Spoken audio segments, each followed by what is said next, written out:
بعد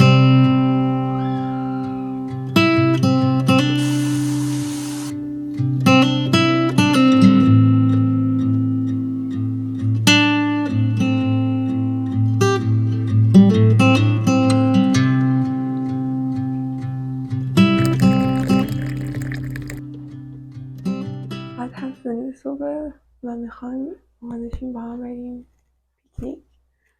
خوابم میاد ولی اشکال نداره.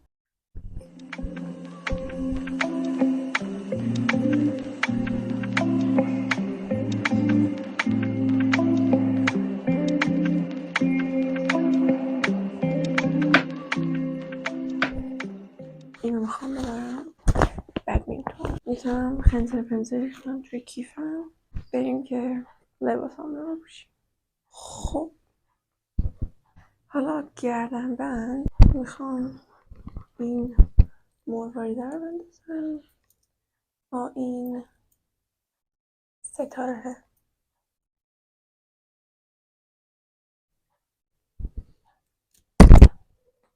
بامزه شد. موهامو نمیدونم چیکار کنم. میدونم اگه باز بذارمش میپسم.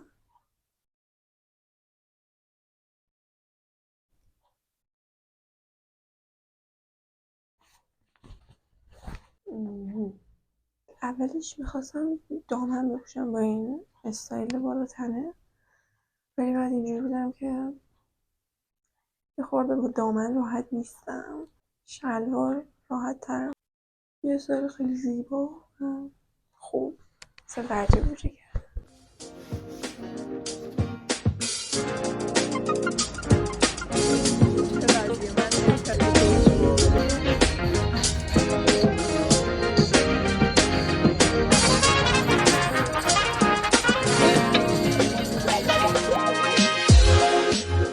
من کلی خونه دل خوردم که اون بدمینتون رو بیارم. دیشب رفته بودم 2 ساعت داشتم دنبال اون چیزه میگشتم، بدمینتونه تو کمد دیواری. من بابا ایول توپ نو هم تازه واسهش خریده بودم، 2 تا اینجوری بودم که میریم چند دست قشنگ مشتی میزنیم. رید یعنی تو حس و حالمون.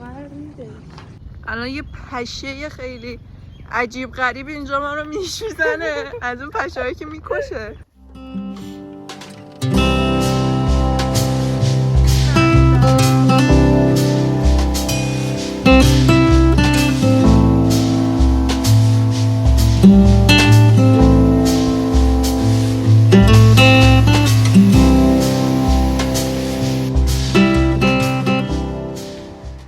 بالاخره فاینالی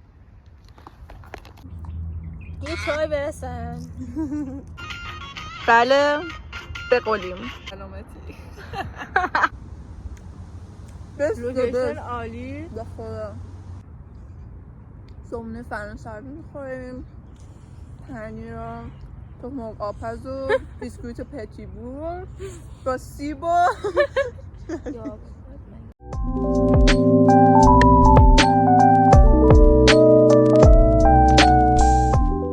شیش آوردی؟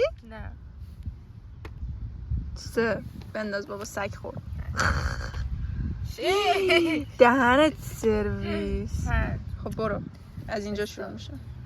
6 1 2 3 4. چقدر باهوشی، من 2 ساعت شمردم.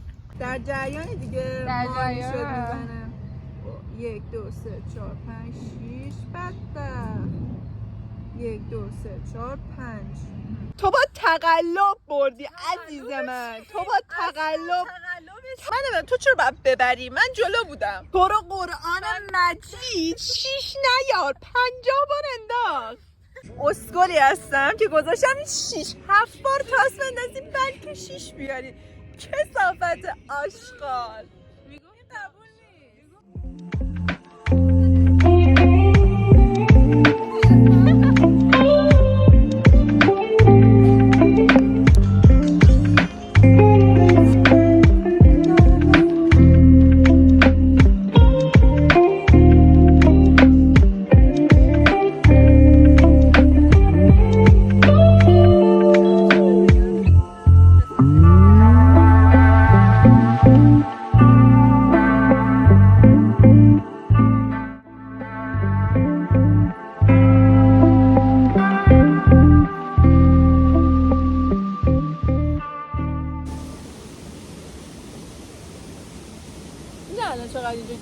دارویی هست گوش داره میاد.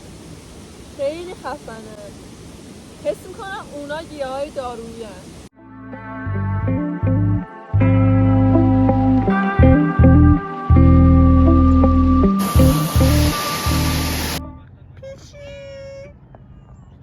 سلام پیشی. سلام یه پیشی دیگه.